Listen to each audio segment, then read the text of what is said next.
things like this usually don't happen in a community like ours. It's very tragic. Investigators release autopsy reports today for 8 members of an Ohio family killed execution style. We begin tonight with a deadline that has passed for the mother of 2 missing children from Rexburg. Hey everyone, welcome back to my channel. If you're new here, my name is Amanda and we talk about all things true crime related. Now if that's something that you like to follow along with, please make sure to hit the subscribe button. That way you'll be notified of future videos. I really don't have a schedule. I try to get videos out as quickly as I can. Trying to average about 2 a week, and then the Patreons that I have over there if you want to support over there. But also make sure you go back and look at some of the old videos. I have a recent one that I put out about the trial date was set for the accused killer of Faith Hedgepeth. If I say his name, no one's going to know. It's more Faith Hedgepeth's accused killer. And then I did another for the preliminary hearing for Melissa Mooney, which is a case that I did a deep dive, I guess you could say, into it. And then her accused killer had his preliminary hearing. YouTube's not really loving pushing those out, so I want to get those covered. So please make sure to go back and look at those. But in today's video, I want to talk about the case of Trudy Appleby. She was an 11-year-old girl who went missing on August 21st, 1996. And I do want to be upfront while I'm recording this video. I still have a lot of questions about this case. There's a lot of different information here and there regarding her death. So there's some ambiguous details that remain unclear to me, so it's hard for me to bring it to you. It made me actually go back and forth debating if I wanted to cover this case. But I think Trudy Appleby deserves to have her story told, so I'm going to go ahead and share what I do have, and as we follow this case through the court system, hopefully things become more clear. So as a quick reminder before we get into the video, everyone we discuss is innocent until proven guilty. Now Trudy Leanne Appleby was born on September 4th, 1984 to Dennis and Brenda in Utah. When Trudy was about 4 years old, she would move with her family to Moline, Illinois. Well, she was described as an outgoing and energetic girl. She loved camping, swimming, and gymnastics. When she was about 10, her parents separated and later divorced. Dennis was given primary custody, and this seemed to really work well for them. In the early morning hours of August 21st, 1996, Dennis was getting ready for work. Before he left, he would peek in and see Trudy sound asleep in her bed.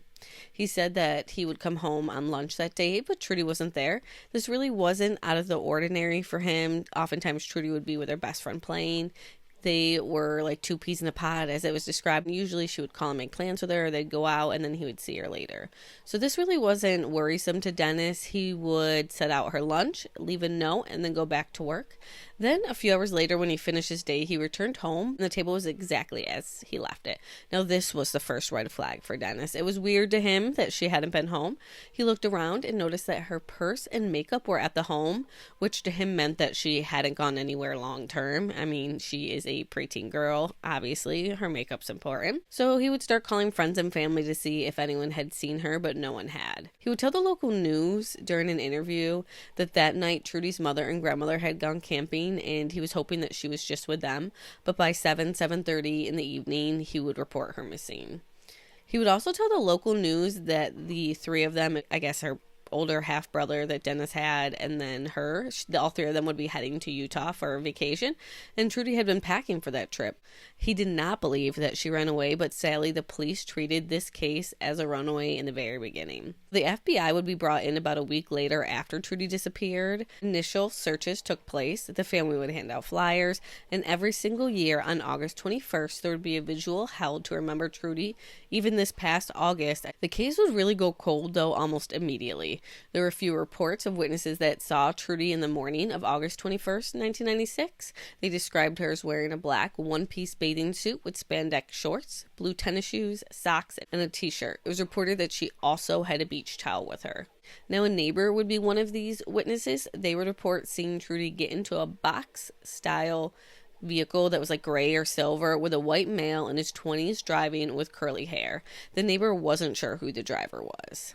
Another witness would report seeing Trudy in the passenger seat of a same box-type vehicle later that morning. This witness reportedly knew who Trudy was, and the car passed in front of him at just a few feet. Dennis, her father, also shared with local news over the years that a few days before Trudy went missing, she had asked to go swimming with a friend over on Campbell's Island. He told her no, but phone records would later indicate that she may have gone anyways. From my understanding, he said that there was either phone calls out or in, and he believes that those who people who kidnapped her convinced her that it would not be a big deal if she went swimming with them. Now, like I said, the case went cold, unfortunately. In August of 2012, there was some movements when multiple agencies searched along the Rock River, including Dynamite Island, but nothing substantial was found, or at least shared publicly that was found.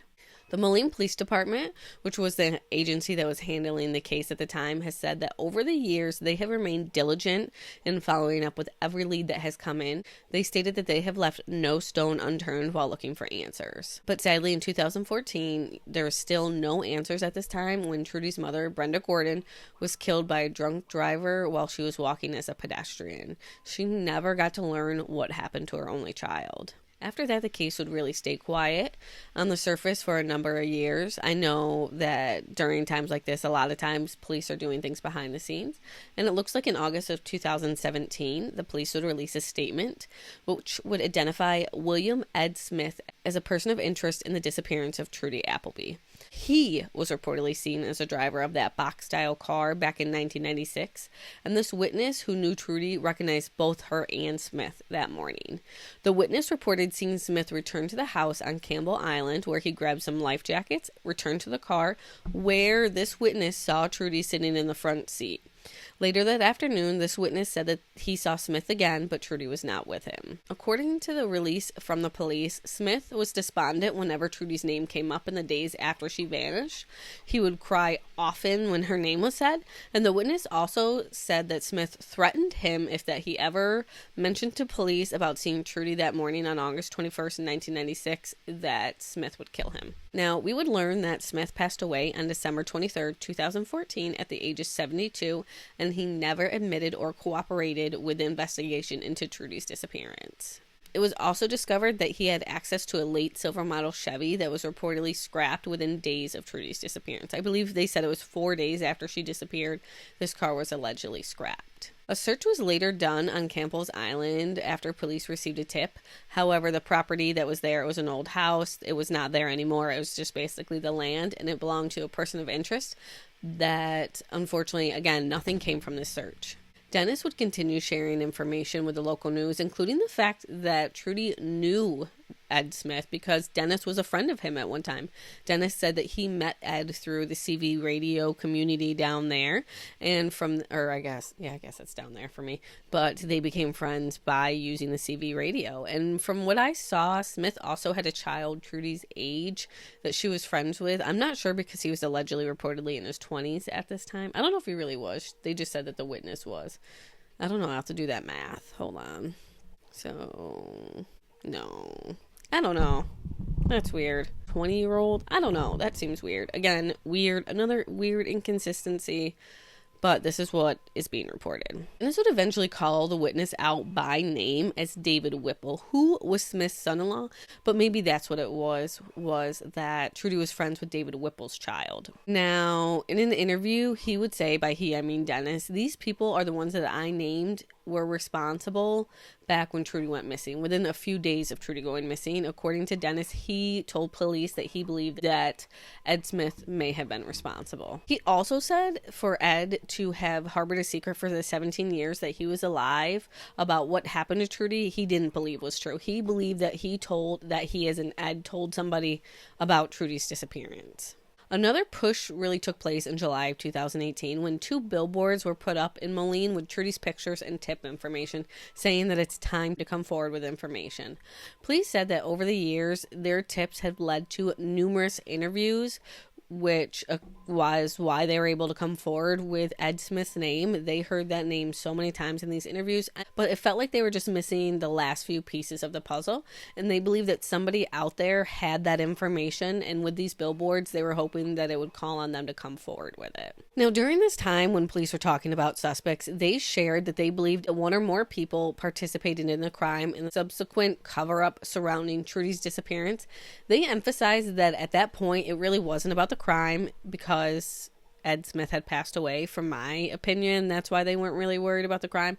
They were more worried about the cover-up that followed. Now, in December of 2018, the police were made aware of a boat, and based upon what's being reported, I would assume that this boat either belonged to Smith or someone that knew Smith, so he had access to it, because in January of 2019, the police seized the boat and had it transported to the FBI crime lab in Springfield, Illinois, for it to be tested by the FBI response team. It was reported that the boat has changed hands over the past few years, but investigators believe that it may have been the last place that Trudy was seen. The police said that there were numerous eyewitnesses that reported seeing her on a boat with some of the people that would be mentioned. They also said that between 400 and 500 swabs were taken from this boat, and each one had to obviously be analyzed individually. As far as I have seen, I have not seen anything reported on anything coming out from this boat. In August of 2020, police named David Whipple and Jamison Fisher as two additional persons of interest in this case. Remember, David Whipple was the son-in-law of Ed Smith, and Fisher is reported to have been a lifelong friend of the Smith family. Now, I also want to note that while all this is happening, Whipple was convicted of sexually abusing a 10-year-old girl in Rock County. From my understanding, this took place in 1995 and 1996. He was charged much later, but the abuse took place during that time period, which is around the same time that Trudy disappeared. Police stated that we know from witness account that Ed Smith talked to people about it. He talked about what possibly transpired with Trudy. They said that they have people coming forward with information over the years that know what happened that day. They know what Jamie Fisher told them. They know what David Whipple told them. So they were stressing for people to come forward because they don't believe any of these three people just kept a secret quiet. Police stressed to not assume that they already knew everything, and that they urged everyone to come forward even if they felt the detail was insignificant. In September of 2020, a search was conducted on property owned by Fisher in East Moline, but nothing appears to have come from that search either. A local news station would later go to Whipple's house to confront him about the allegations that he was involved with Trudy's disappearance, or at least the cover-up. And Whipple would say that he didn't want to go on camera, but he did offer to speak off camera, where he denied having anything to do with her disappearance. He said that he thought he saw Trudy in Smith's car when Smith went home to get those life jackets that morning. Whipple also believed that Smith was involved, but never asked him because he said the two apparently didn't get along. And according to Whipple, he was home that day watching his children because his wife was working and the family only had one car at the time. Now, David Whipple would die in August of 2022 at just 61 years old, so he would never face justice for any role he played in this. Now, on August 14th of this year, which seems like a really popular day for my videos, I know that probably doesn't register with everybody, but August 14th is my husband and mine's anniversary. So there was the Brian Vasquez case where he escaped in the morning time, and his mother didn't realize it. And then that was the same day that Manuel Hara was reported missing. But on August 14th of this year, officials confirmed that Jamison Fisher had been indicted on murder charges, and he was charged with 3 counts of first-degree murder, for the first 2 accusing him of strangling Trudy, and while the third relates to kidnapping. The DA explained that there is enough evidence to support kidnapping charges. However, due to the statute of limitations, they were unable to officially file those. They do believe that there is enough evidence to show that Fisher strangled Trudy to death before getting rid of her body. Now, Fisher does have some criminal history in both Iowa and Illinois, where he was out on parole. He was arrested again, though, in July of this year on drug charges and parole violations. That's where he was when he was indicted on this charge. He was already in, like I said, Scott County custody, and while he was there, a local news station wrote him asking if he had anything to do with Trudy's disappearance. He basically avoided directly answering the question, but stated that him and Smith hated each other. However, it was reports, I guess, that they were lifelong friends. I don't know. Trudy's uncle spoke with local news saying that the family wasn't told what specific evidence they had, but they have known that the police were circling Fisher for at least the past year and a half, 2 years, and that they believe that he was involved in this somehow. Now, Fisher would eventually plead guilty to those drug charges out of Iowa and then agree to extradition to Illinois, where he would be the very next day in court in Henry County, where he entered a not guilty plea. During that hearing, his defense attorney requested additional attorneys and an investigator, and since Fisher is being represented by a public defender, the judge granted 1 additional co-counsel, but he denied the request for an investigator. Now, around this time, the court documents suggested that Trudy's death may have been motivated by a drug debt. I'm not sure if this is like a drug debt from Dennis, or if maybe someone took Trudy's life because they had a drug debt to Ed Smith. I'm not sure. This is where the ambiguous nature comes in, because also they say that they believe she was sexually assaulted. So was it a drug debt? Was she killed because she was sexually assaulted and they didn't want anyone to find out? It's just a little bit unclear of each person's role in this.